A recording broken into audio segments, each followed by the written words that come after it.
Hello, everyone, and welcome to another edition of The Build Show with JP. I'm your host, John Peitzman, JP, and it's my privilege and pleasure once again to transform lives one guest at a time, and we're going to do that right now, once again, because we have another amazing guest with us today. His name, Thom. Grant is a business growth advisor who has over 28 years of ad agency experience in the world, and he has a very unique and authentic methodology for actually implementing the right digital communication strategies with his clients. He works with subject matter experts and CEOs alike to help them actually future-proof their business by showing them how to adapt to the ever-changing market of tomorrow.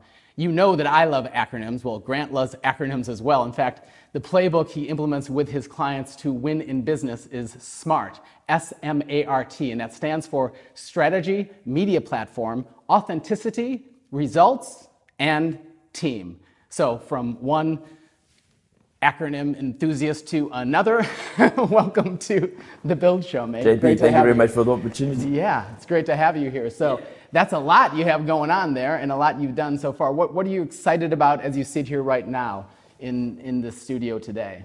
Look, there is a hell of a lot on my plate, and I get up every day, really have a lot of fun, and I get to engage with clients and their business, and I help them grow their particular business in their particular market sector.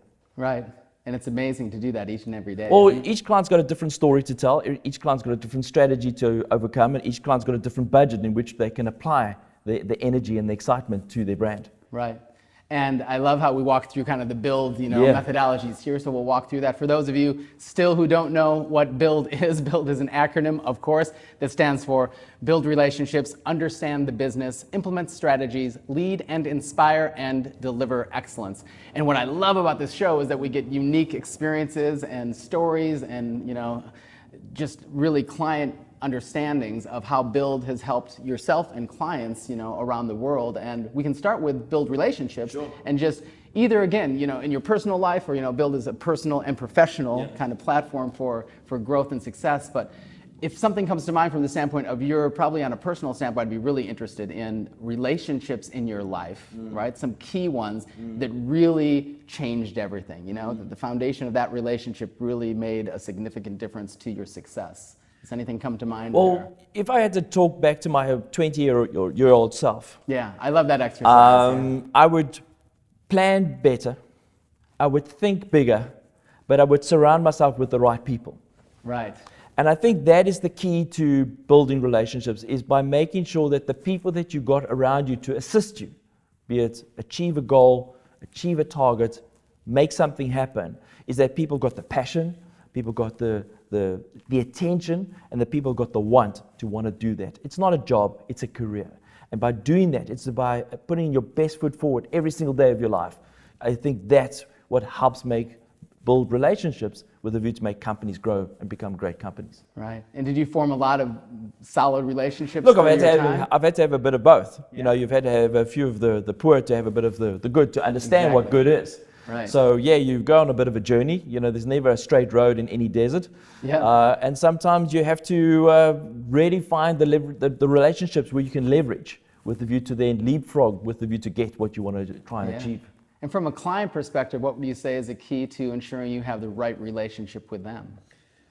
Chemistry plays a big role. You've got to have a good understanding. Where I sit as an ad agency owner, I get to dabble in many, many industries that I would never have invested in or thought as a career choice. And yet I get to do that with them.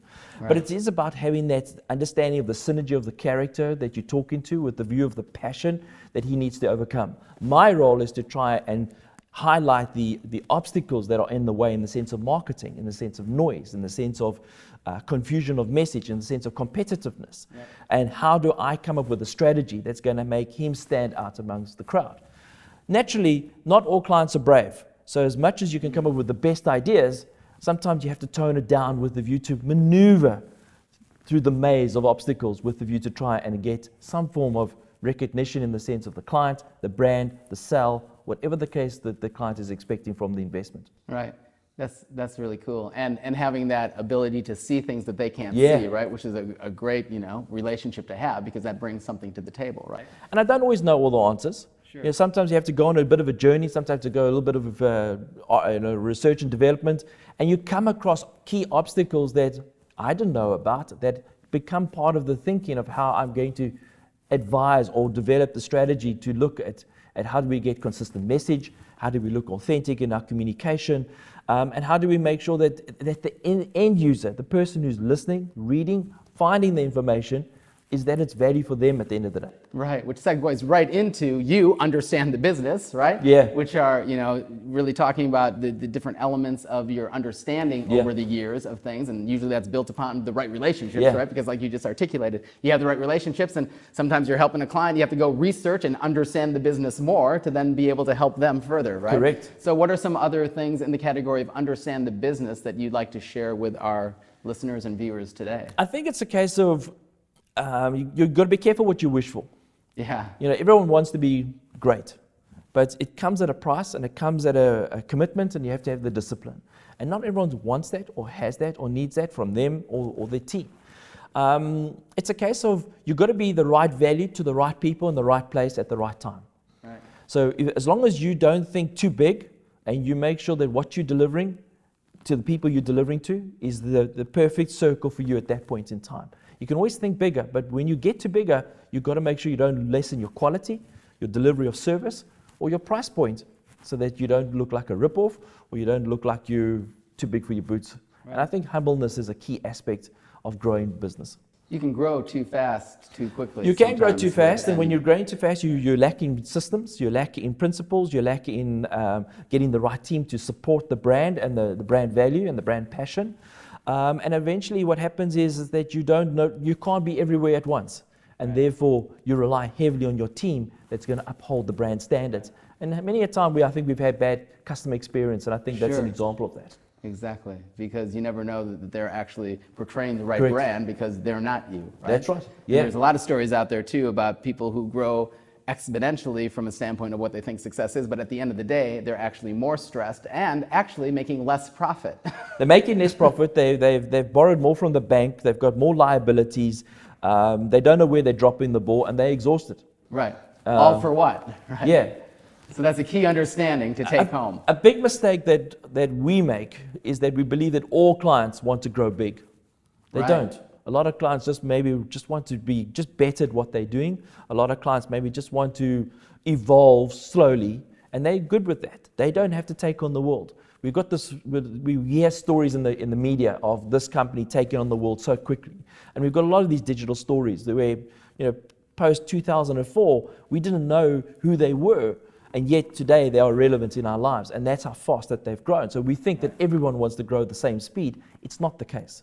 I think it's a case of be right for who you want to be for, and make sure that you can be consistent are the essence of what makes sure that you can be profitable in your business. That's a really insightful understanding, and I think it drives it home that actually you can be successful if you want to just do what you want to do. You don't have to try to compete with someone else.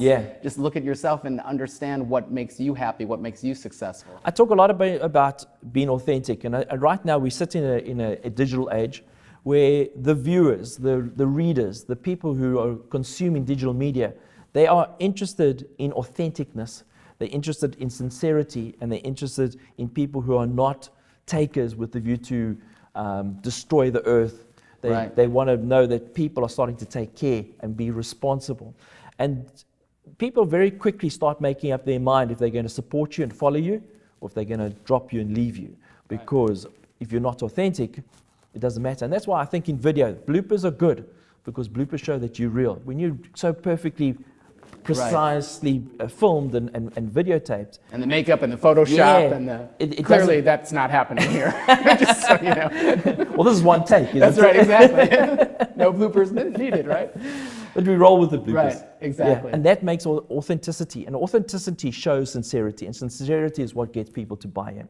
Right, awesome. So that leads us to I, which is implement strategies. And I know you have dozens, if not hundreds of strategies that you've implemented. What are one or two of your top strategies that you could share with the listeners and viewers as far as what they could maybe apply in the category of implement strategies? Look, a strategy is like you and I getting in a car and going to a holiday destination. Right. We will never drive in a straight road. We will get stopped at traffic lights. We will have to adhere to road signs. We will have to maybe go up a hill, over a mountain, and down a windy road to get to the destination. Sounds like a great trip. It does. But if we are 5 kilometers from your destination, have we reached the goal of the exercise? And you can be as little as 5 kilometers out from your destination with the view that you haven't achieved the strategic output of the objective for the campaign. So when you're designing a strategy, you've got to look at the terrain, you've got to look at the timeline, you've got to look at the investment value. So if we don't have enough fuel in the car, it's definitely going to get us to the destination. Right. So we've got to look and pick our choices. Are we going to take a train rather and get there and maybe have to take a taxi to the hotel there afterwards? We have to just look at the options that we have. So when I design a strategy, I always try and understand what is the objective and why do they want that objective in place? Because if we understand the why, then I must look at it and say, yes, they need this. Because if they don't really need this, then I'm not going to go all the way there and then they say, well, we didn't need it at the end of the day. That's why the why is so important. The why is so important. So I get into understanding, what's the timeline, what's the budget, what are we trying to achieve, why do you want this? And if you get this, what does it do for you at the end of the day? And sometimes we learn things along the route and we may go off course because a strategy is about being flexible. It's not about being rigid. Right. You can be as rigid as you like, but at the end of the day, you end up in places that you don't really want to be. Right. Sometimes you find that there's actually a better destination en route. Let us change and let us embrace, or it will lead to further campaigns or further communications and messages.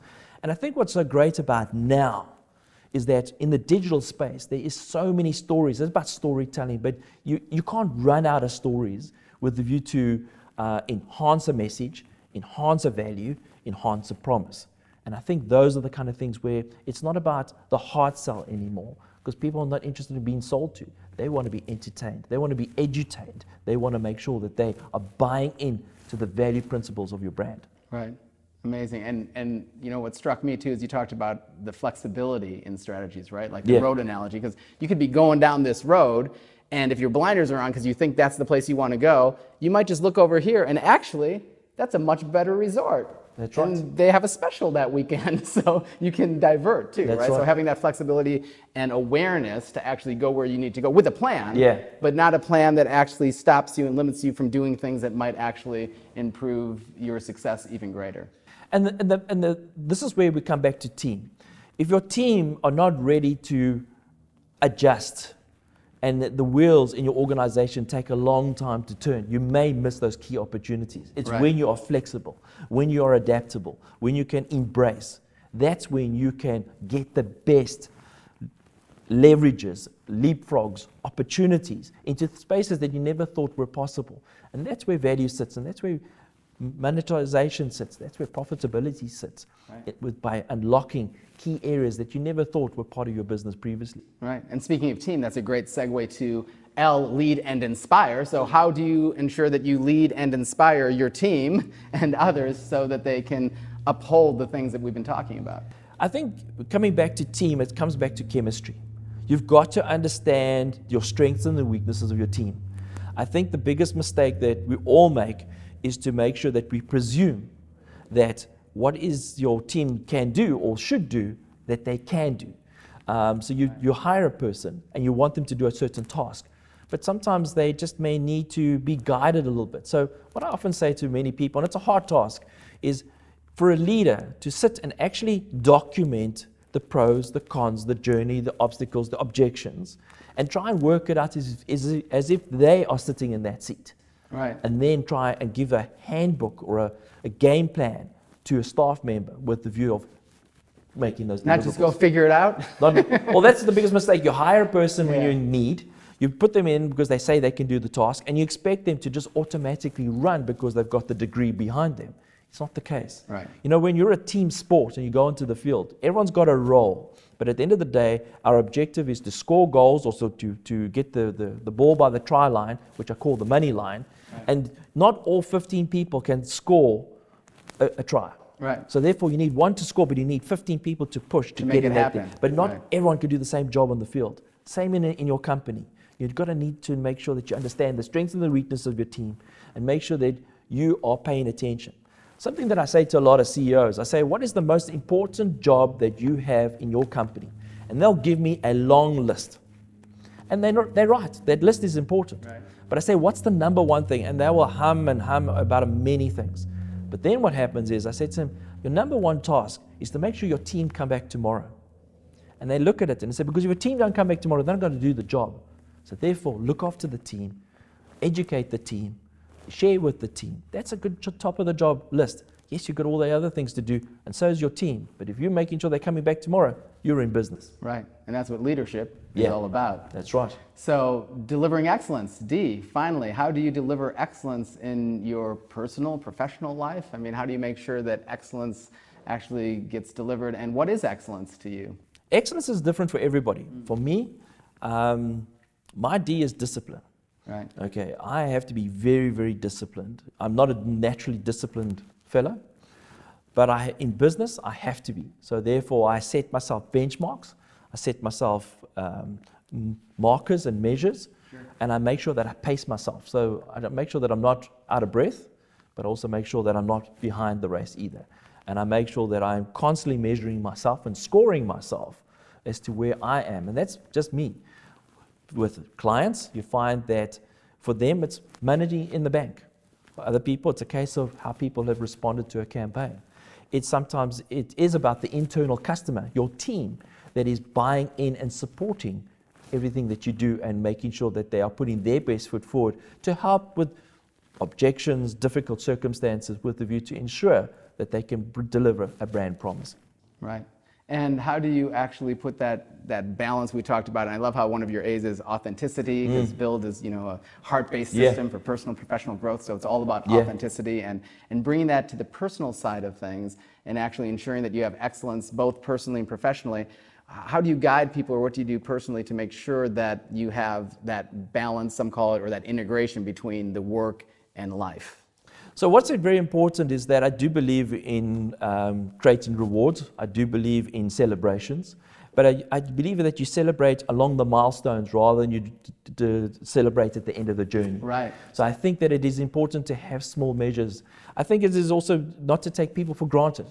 I think it's a case that everyone's got a different life outside of work. But at the same time, you've got to work within that space as well. Right. But that's when I come back to the other point. As long as your team and the chemistry of a team are people who want to be there, they can add value, then I think you can work with that. It's when someone doesn't want to be there. It's a job. It's not a career. Yeah. That you're wearing concrete shoes, and you cannot get past that, and you feel like you're dragging a lot of people to the try line. Then it's not going to work. So that's why getting back to choosing the team is very important. But then reward accordingly, celebrate accordingly, but make sure that when you all get to the deadline or the achievement. Right. Make sure that you step back and that you can all just be humble about it, but at the same time have a celebration. Job well done, right? Yeah. As I say, don't hurt yourself patting yourself on the back, Correct. But give yourself a pat. But it's not about how great you are. Exactly. It's about how great all of you are. Exactly. And it's about sharing that celebration. Right. If you had any words of wisdom throughout your entire life that you've heard, and you had one opportunity to share that now, which in fact you do, thank you. to our audience, what would that piece of wisdom be? I think sometimes you have to push yourself to the end of your comfort zone to find the next step, to find the next opportunity, to find the next place where you belong. But if you stay within a comfort zone, you may never change. So I think you need to push yourself to that boundary with the view to explore new terrain. Great.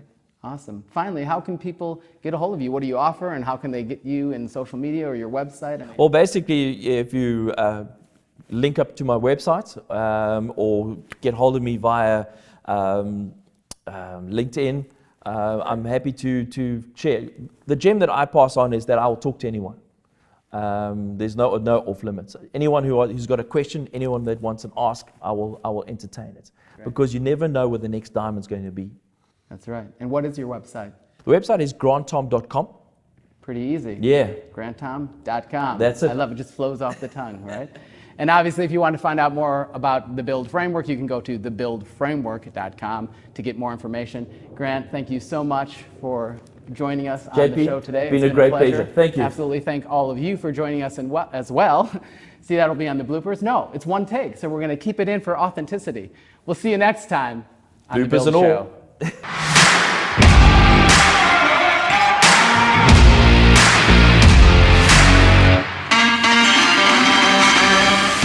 And I'd like to say thank you all for joining us again, and we will see you next time on The Build Show.